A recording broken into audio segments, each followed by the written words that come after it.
महानगरपालिकेची स्थायी समितीची महत्त्वाची सभा सोमवारी स्थायी समितीचे सभापती अनिल मकरिये यांच्या अध्यक्षतेखाली यशस्वीपणे पार पडली। या सभेत विविध विकास कामांबाबत महत्त्वाचे निर्णय घेण्यात आले। सभेत एकूण 20 प्रस्ताव सादर करण्यात आले होते। यामध्ये 16 विकास कामांचे प्रस्ताव आणि 4 वैद्यकीय परताव्यांशी संबंधित प्रस्तावांचा समावेश होता। सुमारे 6,99,00,000 रुपयांच्या या सर्व प्रस्तावांना मंजुरी देण्यात आली।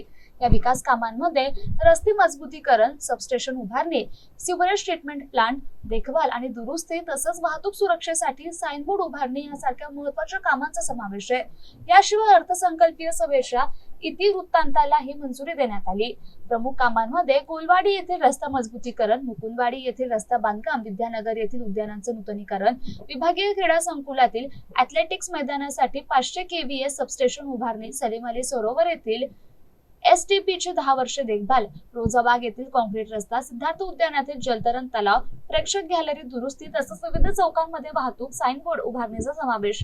सभेपूर्वी भाजप आणि MIMच्या सदस्यांमध्ये कचरा संकलन केंद्र बंद करण्याच्या मागणीवरून वाद निर्माण झाला। MIMचे नेते तथा माजी खासदार इम्तियाज जलील यांच्या नेतृत्वाखाली आंदोलन करण्यात आले होते। या प्रकरणात कारवाई न झाल्याने भाजप सदस्यांनी प्रशासनावर टीका केली।